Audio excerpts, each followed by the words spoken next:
I've got another game given to me for free for the purpose of doing a review, this time from publisher QuByte Interactive. And the game isn't too bad.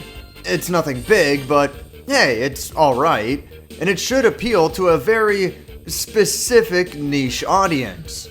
If you've never heard of the fighting game Breakers, I don't blame you. I never heard of it before either. In the wake of Street Fighter's and Mortal Kombat's wild success in the 90s, a ton of games tried to capture a piece of that pie, but the vast majority of them failed and were forgotten in a sea of clones. This is one of those games, and although it gets the basics down, there's not much to it beyond that.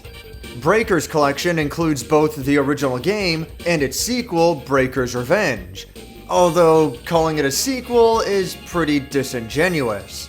In fact, the game is barely an update over its original iteration. Only one character is added, bringing the total roster to 9, not counting the final boss. There also doesn't seem to be any new mechanics or new moves for any of the returning characters. There might be an adjustment to health and damage, but that's probably about it. The only real differences are in some of the artwork and arena backgrounds, and even then, it's hardly much. So, when you get down to it, don't think you're getting 2 games here or anything like that. You'll just be playing Revenge the whole time. I did some research and found out that there's actually another version called Breakers Extra, which was released on the Neo Geo CD. This version sounds like it has some interesting mechanics to it, including push block, burst, and an emphasis on longer and more flexible combos. Unfortunately, this version isn't included in Breakers Collection, which is a real shame. It would have been great to have those extra mechanics implemented into Breakers Revenge and make this package a whole lot more interesting. But, oh well. The story of Breakers isn't included in the game at all.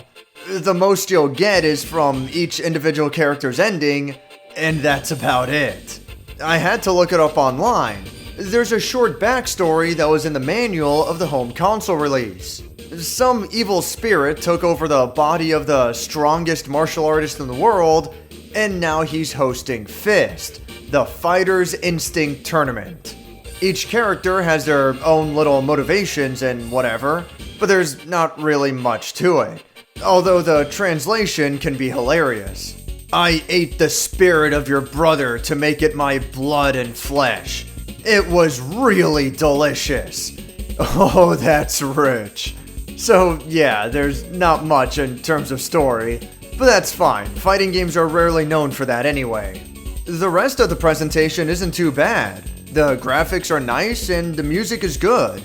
It's nothing amazing, mind you, and it's not like Breakers is going to stand out from the crowd, but the visuals and audio do the job well. Okay, on to the gameplay. That's what's most important. Does it play well? Yes, actually. This is a legitimate fighting game. The controls are responsive and the animations are fluid.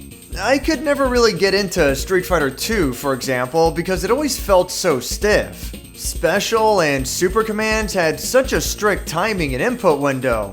I understand that complaining about inputting special moves in Street Fighter is about the scrubbiest thing I can admit to, but that's how I've always felt. That being said, Breakers feels good. It will take getting used to, especially if you're not too familiar with older fighting games, but it's fairly easy to link combos, perform special commands, and just have fun with it. Breakers is a 4-button fighting game, which shouldn't come as a surprise since this was on the Neo Geo arcade machines. You can actually see an arcade countertop in the gallery. The buttons are simply light punch, light kick, heavy punch, and heavy kick, and most special commands have light and heavy versions depending on the button pressed. Other than that, it's a very by-the-numbers fighter with quarter circle, Z-motion, charge inputs, and the grappler having full circle command grabs. There's quite a few command normals in this game too, many of them performed by simply pressing multiple buttons. Admittedly, I do have a bit of a bias here.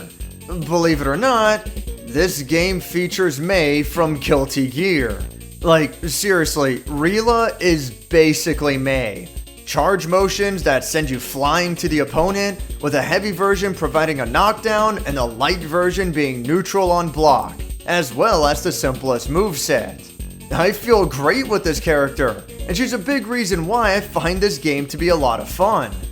The roster as a whole is pretty good too. You've got your usual mainstays like Condor is your heavy grappler, Tia is your typical Shoto, and Dao Long is your defensive zoner, kind of like Street Fighter's Guile. But then you've got characters who don't really fit the usual mold.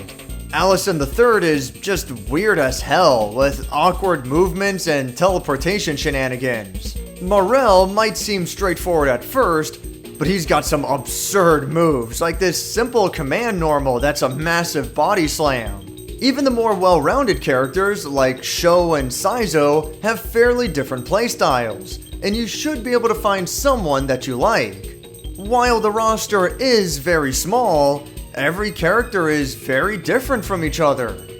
If you play the arcade mode, then you'll definitely notice some of the nonsense this game has in store. On the higher difficulties and in the later stages, the CPU will just straight up read your inputs and prevent you from playing the game. I can see this as a way of punishing the player for being predictable, but sometimes it feels like there's nothing I can do.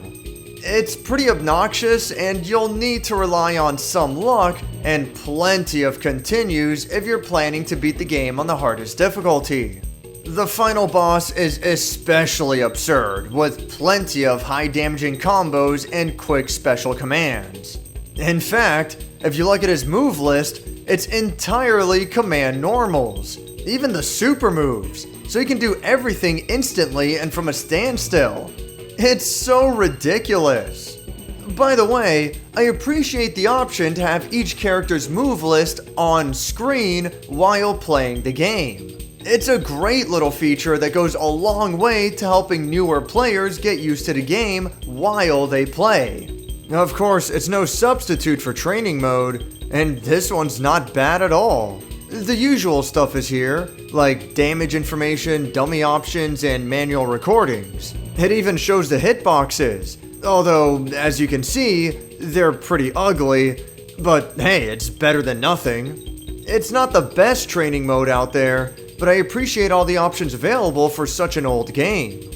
There's also a team battle mode in a similar vein to King of Fighters. Pick your 2 or 3 favorite characters and eliminate the other team one by one.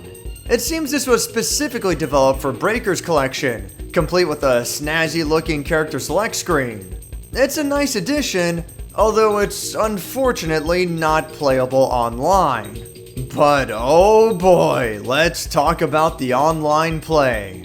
Okay, the idea is there, and I can tell that their heart was in the right place.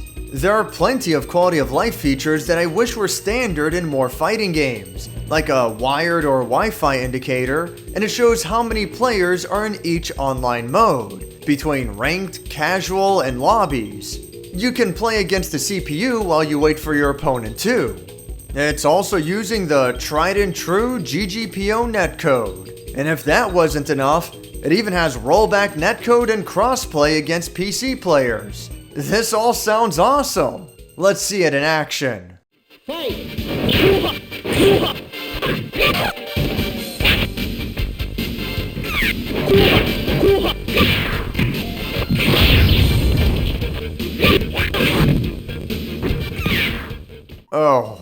Oh no.